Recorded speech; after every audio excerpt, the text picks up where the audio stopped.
Before you watch this video, please download the free PDF training program that accompanies it. The whole point of this video is to walk you through some of the exercises so that you know what they look like. But the sets, the reps, the workouts themselves are all included in the PDF.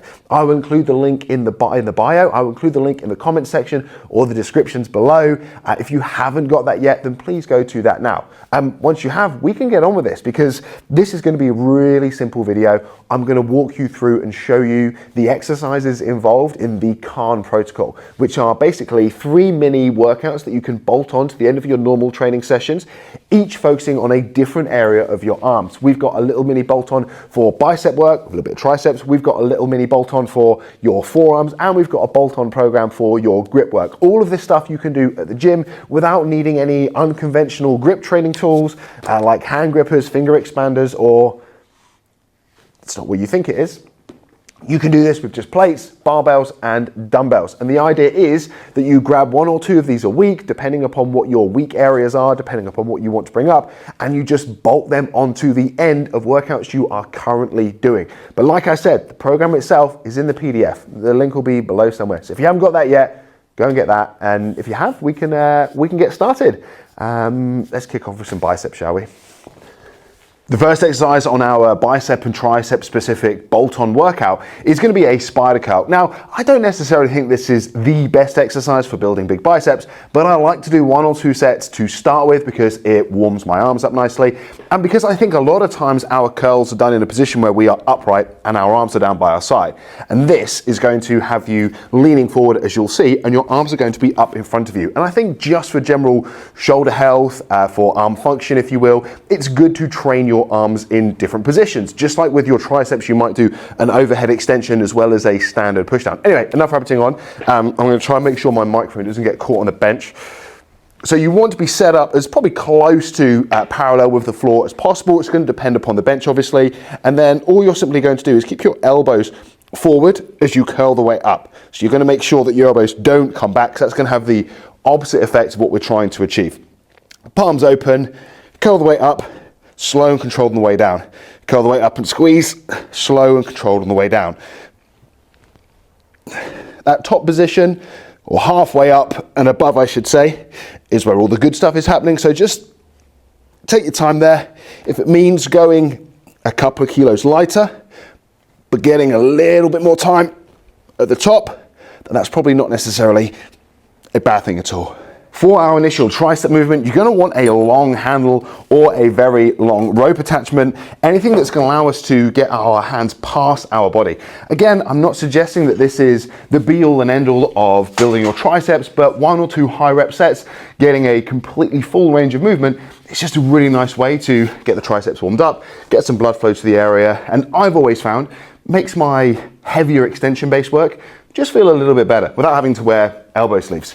So really simply, just select a weight that's challenging enough, deep elbow bend at the top position, drive the hands back and down, full extension at the bottom position. Again, if you go a few kilos lighter, but are able to get that tiny bit more range of movement at the bottom position and just spend a second or 2 there, I think that's a good thing right now. It's not about maxing out your PBs every time with this sort of exercise. It's just 1 or 2 high rep sets before we get into the real stuff. Our first exercise, our most important exercise for building our biceps, is going to be the dumbbell preacher curl. Now, you might have a preacher bench at the gym you go to. I'm using an adjustable bench. You can decide which one you want to go with. I would encourage you to go single arm dumbbell preacher curl as opposed to 2-arm preacher curl, because it just allows you to move and rotate your body to best suit your own setup and your own structure. So I always find personally that having my torso more open as I do the exercise feels a lot more effective, feels better for my shoulder, and obviously I can't achieve that position if I was to do 2 arms at the same time. So set up at a position that suits you best. One of the key things I want you to bear in mind though is I want you to keep downwards pressure through the top of your triceps and your armpit. What sometimes people are prone to do is as they lower the weight, they allow it to pull themselves over, and it changes the angle that our arm is working at, and then we create this gap behind the top of a tricep, or in between our armpit and the bench. What I want you to do is think about maintaining downwards pressure so that our arm ends up being not horizontal, but closer to being horizontal. It's going to load the bottom position a little bit more. It's going to create a bit more stability. So if you find yourself being moved around, being pulled up as you lower the weight, try to keep your rib cage, your armpit, the top of your tricep down on the bench. And other than that, it's just a case of going slow and controlled on the way down, full range of movement. If you haven't done this exercise before or very frequently, go a little bit lighter to start with, because it's going to load your bicep in that lengthened, stretched position at the bottom there, where it can be a little bit weaker. And so I want you to go a little bit lighter to start with, slow, controlled tempo on the way down. A slight pause in that stretch position. Make sure with your wrist, you aren't allowing it to sort of like extend back like that, because that's not going to feel great and it's going to make the exercise slightly less effective. So we want to keep our knuckles up to the ceiling, keep our forearms strong and engaged. Pause, up. Slow and controlled on the way down. Pause, up. I'm going to run out of breath in a second. I need to concentrate on the exercise. Pause, up. Keep that armpit glued down to the bench. Don't allow yourself to be pulled up. And make sure when you're doing this exercise, you're not trying to maintain a conversation, because it'd be really awkward. Right, I've got to do the other arm. And then to finish up our direct bicep work, we're just going to do some incline curls. Now, I'm not super fussed about the arguments around, the stretch aspect of this being key for biceps hypertrophy. In my mind, it's just good, like I said before, to train the arm in different shoulder positions. So we did some dumbbell spider curls, which are up here. We've done some dumbbell preacher curls, which are closer towards that standard curl position. And then doing some curls where our arms are behind us. I just think it's a good stretch for the shoulder. It loads the shoulder, sorry, a good stretch for the pec. It loads the shoulder and the arm in a slightly different way, and so it's probably not going to be a bad thing to include. You can adjust the angle of the incline to suit your shoulder mobility, to suit your structure. What I would suggest doing is doing one set of 20 repetitions using a weight that you can do around 10 to 12 reps with, which sounds like a really stupid thing to say, doesn't it? How on earth am I meant to do 20 reps if I can only do 10 or 12? Well, you're going to go to muscular failure and you're going to take a short break. Let's say I hit failure there. You're going to put the weights down. You're going to sit forward.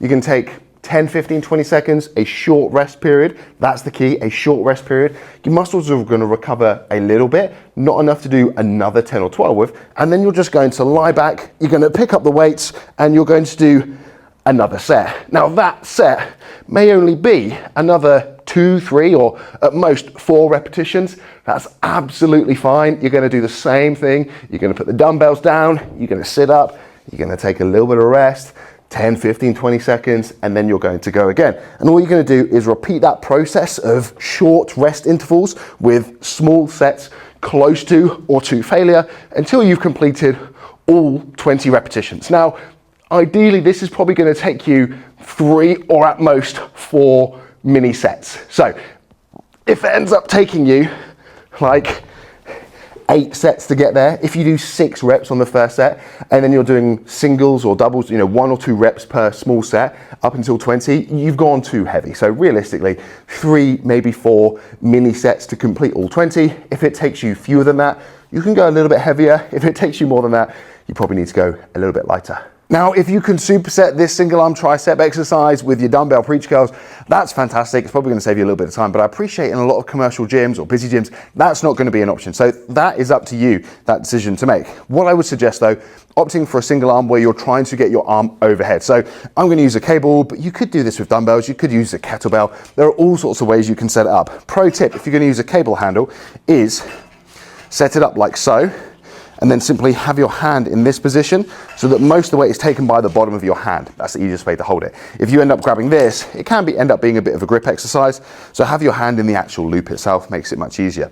The single arm is just going to allow you to position your arm, your shoulder, your rib cage to suit you, to suit your structure and your mobility. After many years of scrummaging and playing rugby, my shoulders are pretty beat up and my mobility is less than ideal. And so going with a single arm allows me to change the angle of my arm, my shoulder, my ribcage, my torso, so that I can load the tricep effectively, but not feel like I'm trying to jam a square peg into a round hole. And all you're looking to do, I'm going to face the other way now for no reason whatsoever, is try to get the arm mostly overhead so that we get a nice stretch through the tricep. And as I said before, you can decide how you want to set up. Make sure that it's relatively comfortable. I mean, no exercise is comfortable, otherwise we wouldn't be doing it. But you will definitely feel a difference if you get to a position where you feel like there's something in your shoulder or your elbow grating and grinding on stuff. Where you feel that is completely individual. So just have a little play around, but I find the single arm stuff just gives you a little bit more freedom. Part 2 of the Calm protocol is all about building forearms thick enough to wrap chains around. Obviously, why wouldn't you want that? Now, I'm setting up using a squat rack because I'm in an empty gym and there's no one else here at the moment. But if you are at a gym that's busy and there's only one power rack, please do not use the power rack to train your forearms. You don't need a squat rack. I'm just being a little bit lazy. Now, I prefer using a barbell if possible because I can go a little bit heavier, but you can do these exercises with dumbbells. I think a barbell is just a bit more effective, but you don't have access to a barbell's too heavy, you want to use dumbbells, go ahead. It's exactly the same exercise, really. You're going to start overhand, okay? So normal wrist extensions. Now, these are harder than the underhand position. The key thing I want you to focus on that a lot of people get wrong is making sure you get as much range of movement as possible. A lot of times I'll see people do these in the gyms and they will get their forearms or their hands, to basically horizontal. They'll get their hand to this position and you're going to be missing out on some key ranges of movement, which are going to be great for building up strength through the forearm and the wrist itself, but also just general wrist health and function. It's probably not necessarily a bad idea. So make sure at least to start with the set, you get your hands as far up or your knuckles as far back as possible. What you will probably find is that as you fatigue, as you get closer to failure within that set, you are not able to bring your wrists so far back. That's fine. It's still worth doing that sort of partial first half, first 2/3 of the exercise, but at least to start with, try and get those knuckles as far back as you can.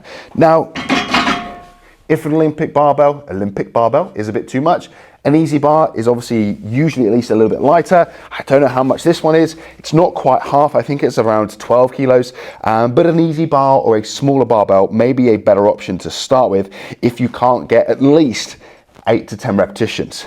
But don't be afraid of going lower reps with a lot of this work. I know that conventionally we think that smaller muscle groups like your forearms, obviously, need really high repetitions, need loads of training volume, and there's probably some truth to that potentially, but there's still there's still good outcomes of doing heavy strength work, even if it's for some smaller muscles in your forearms. So even if you can only get 6 or 8 repetitions, as long as they're good quality reps, then that's still worth doing. So exercise 1, overhand wrist extensions, using your knees or a bench to create that stability. Don't try and do it with your arms just up in the air like this, because it's just going to become a shoulder and bicep exercise, trying to hold your arm in that position. The second exercise we're going to do in 2 parts. The first is just going to be the reverse of what we've just done. An underhand or an open palm wrist curl, exactly the same principle.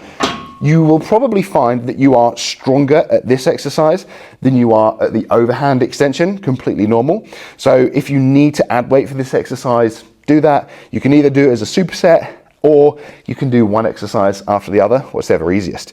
And you're going to get to failure. And then what you're going to do afterwards is you're going to stand up, grab the bar overhand, keep it close to you, and then curl your wrists back. So we're working the same muscle groups, just slightly different loading. Now, what I would suggest is have a play around the first time you do this. You may find that you feel stronger doing this version of the wrist curl than you do the overhand. You may find that the opposite is in fact true. Whichever one you find you are strongest at, do that one first as part of the superset.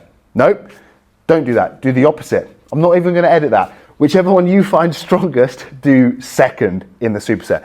So I find this one, I can go a little bit heavier with, and I can still work through that range of movement. So I always start this particular superset seated, forearms on my thighs, big stretch. I allow the bar to drift down into my fingertips, but that's not necessarily essential. Trying to get as much range of movement through my wrist as possible. And when I get close to or to muscular failure, that is when I will transition into the standing variation where I'm bringing my hands back like this. You may find the opposite way works best. That's fine. Each their own. Have a little play around. And again, like I said before, if you can't do it with a barbell because it's too heavy or because you don't have access to one because there's one squat rack in the gym, you can just do this with dumbbells. So for our forearms, we've done our conventional wrist extensions where our hand is placed in this position, and we've done our conventional wrist curls. However, it is worth doing what I think is referred to as ulnar radiation and deviation, basically a fancy way of saying bend your wrist like this. I need to get on the exercise before someone crops it into a less than flattering video. So this is difficult to do in the gym. You can do it with a cable, you can do it with some bands. Ideally, if you've got a kettlebell, you can use that, but I'm just going to show you with a plate because it's manageable with this, and it just doesn't take up much space. If you've got plates at the gym that have handles built into them, that's going to be ideal. And all we're trying to do is get as close to a neutral grip as possible and just work through that range of movement. So I'm going to grab the plate like so, and I'm just going to move at the wrist, trying to keep my hands in as neutral position as possible. Now, the further up this plate I grab, the easier it is, because obviously the weight on the other side of the axis just moves the weight with it. The further back I go, the more challenging it's going to be. So all you're going to do is just play around with that grip position, play around with where you're holding the weight until you find a suitably challenging position. Now, what I would suggest is at the beginning of the set, start with your forearms closer to being vertical, so that you're going to be here. And then, as you fatigue, bring your forearms up onto your thighs, closer to horizontal, closer to parallel with the floor. It's just going to change the resistance curve ever so slightly. It's probably going to mean that you can extend the set a little bit further, makes it a little bit more effective. Now, the second exercise is the opposite. So instead of trying to bring our thumb up, we're going to try and bring our pinky down. Again, this is quite difficult to load conventionally in a gym without specific bits of kit, but you just do the exact opposite of what I've done. So you're going to stand up probably, you're going to grab the top half of the plate, and then you're going to curl the plate up behind you. Now, a lot of this is going to be dictated by how thick the plates are, how big your hands are, how strong your grip already is. If you have smaller hands and access only to thicker plates and a weaker grip, then this is going to be a much more challenging exercise for your grip, potentially than your forearms. That's not necessarily a bad thing, but hopefully you can just feel the back of your forearms working. Slightly higher repetitions I find on this are a little bit more effective, or at least they feel more effective.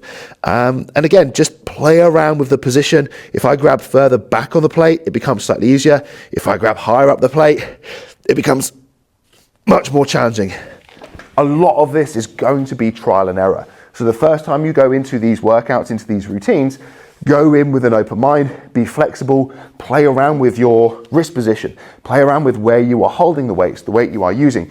Treat it more like a learning experience the first time around than a proper workout. And then just remember where you found the exercise most effective in terms of the weight you used, your wrist positioning, your hand positioning, the angles you worked at, the tempo you worked out. And then when you go into these workouts, these routines, the second time around, you will be in a much better place to make them effective from the get-go. And you will have far more confidence going into those sessions anyway. The final part of our forearm specific bolt-on is just going to be doing some dumbbell hammer curls, because I've always found that these are really challenging on my forearms and on my grip. So we've kind of pre-fatigued the entire forearm. Now we're going to overload it, go heavy, keep the reps fairly low. And one thing that you need to bear in mind, at least to start the set, that's going to help you get more out of the exercise, is when you set up, try to make sure there is a gap between the top of your hand and the bottom of the top part of the dumbbell. I need to come up with some better words. What I mean is this: when you go through the exercise, at least to start with, there should be that gap. You should be able to get something in between. If there isn't, then effectively you could just open up your hand and not use your grip at all, and the weight will stay there. Now, that's perfectly fine. It's still going to be effective for your bicep and for your forearms. But if we can get a little bit of extra grip work, I don't think there's any reason why we wouldn't want to do that. So when you set up, grab the lower part of the dumbbell handle so the bottom of your palm is pressed into the weight itself. Now, during the set, your grip may fatigue and your hand may slide up the handle, and then you won't have to use it so much. That's perfectly fine. Just try and start the set like that rather than like that.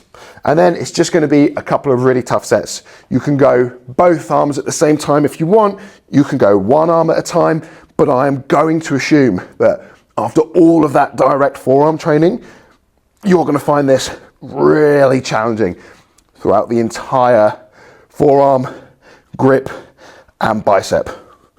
So we've completed part 1, our upper arm, part 2, our forearms, and now part 3, the final part, direct grip training, so that we've got grips and hands strong enough to swing Gorechild 40,000 years into the future, or just open jars of pickles and olives without having to strain anything. Now, there are lots of unconventional training tools that a lot of people use to build their grip, like finger expanders. You've probably seen things like hand grippers here or there. Maybe you have some at home gathering dust in the corner of a room. You might have seen things like this. No, this is not what you think it is. This is a hand grip training tool. You squeeze it. It's got 100 pounds written on it, which means it takes 100 pounds of force to close it. It's a grip training tool. Get your mind out of the gutter. It's not what you think it is, and don't you dare put that in the comment section. But I'm going to assume that you don't have access to this. Like I do, because it's my job and I like having weird things hanging around to do grip training with. But I'm going to assume that you don't have access to any of these. So, standard gym kit, what can you do to build your grip strength? One of the first things that you can do is get a dumbbell. It doesn't really matter if you've got hex dumbbells or more circular dumbbells, and you're just going to do claw grip work. I'm not even sure what to call these. I just think of the claw from Toy Story.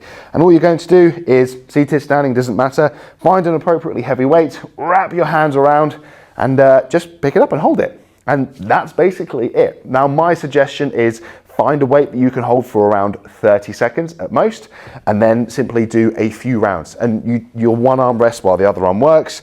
Again, a lot of this is going to be down to your genetics. If you are very tall and you've got very large hands, you are automatically going to find this exercise easier. So if you have to use a much lighter dumbbell than you might like to, that's perfectly fine. If you've got smaller hands, you're always going to find yourself in that position to start with. If you've got much larger hands, if you've got great finger dexterity and mobility, and you can get a lot of surface area covered on the dumbbell, then you are going to lift heavier. It doesn't necessarily mean you've got a stronger grip. It just means that you've got pretty big hands. And this exercise really is as simple as that. There's nothing else to it. You can do it standing, you can do it walking up and down if you want, but personally, I think you're better off being in this position because you don't have to worry about dropping the weight on your toes or anyone else's. The next exercise to work your grip that you can do basically in any gym is just going to be an active hang. Now, make sure you do this overhand. If you use a neutral grip chin-up bar, it's going to be far, far easier.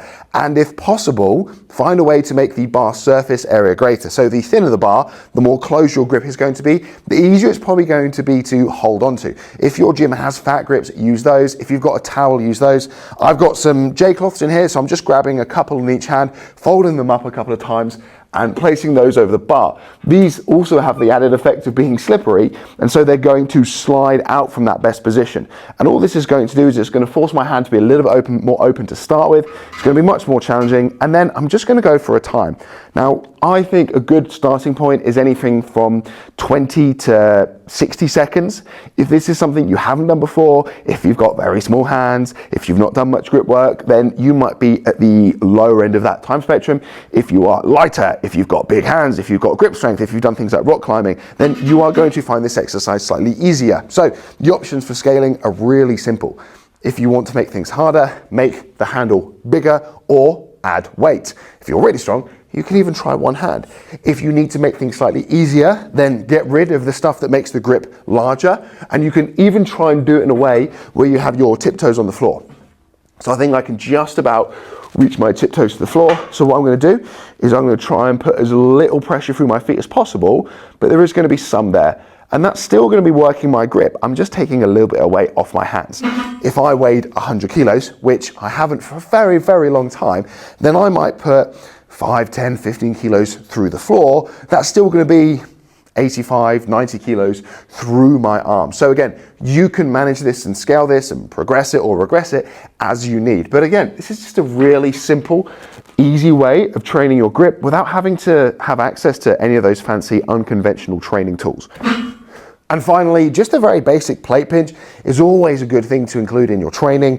When you do this exercise, try to avoid using the ridge of any place. So if I place my fingertips under the ridge and my thumb on the ridge of the plate, it's much easier than if I just place my fingertips on the flat part. So again, depending upon what plates you have, and simply just hold the weight by your side. You can go 2 arms at the same time. If it's a heavy plate, you can go both arms or both hands on the same plate. I would avoid holding this over your feet at all. And this is going to work your grip in a slightly different manner than the sort of claw grip that we were using with the dumbbell. It's similar, but there is a slight difference there. And so again, I just recommend having that in place. And that's really it. We've got the claw grip thing with the dumbbell. We've got an active hold, and we've got a plate pinch grip. If you get access to anything like these hand grippers, that's going to be fantastic. You can find a lot of them relatively cheap on Amazon. You can get them for like £5, £10, something like that, at all different scales or all different levels of resistance. And this is going to work your grip in a slightly different manner than anything we've been doing in the gym, but it's not essential right now. Again, if you want to get little finger extenders and get a forearm pump and work your fingers in a different way, you can get those for next to nothing. If you want to get, you don't need to get one of those. You may already have something like that anyway at home that you can use. But the point is, it's all relatively cheap, but you don't need it. If you've got a gym, you've got access to a gym, and you've got some plates, you've got some dumbbells, and you've got a pull-up bar, you can start training your grip. And that's really it. Like I said at the beginning, make sure you've got the downloadable free PDF available, because that's where you'll find the actual programming, the sets, the reps, the guidance, and all that sort of stuff. This video really is meant to accompany that PDF so that you can jump back and forth. If you get to an exercise on the PDF and you think, oh, hang on a minute, how am I meant to do that? What does that exercise look like? What are some of the key cues? You can just jump over to this video, you can watch the bit that you need to, and then jump back. So the two go hand in hand. If you haven't got access to it yet, I will put a link in the comment section or the description section to this video. But if you came to this video from Instagram, from my emails, or from the PDF itself, then obviously you've already got it. As always, if you like this sort of content, let me know, leave a comment, subscribe, like, share, all that sort of stuff. And I'll see you on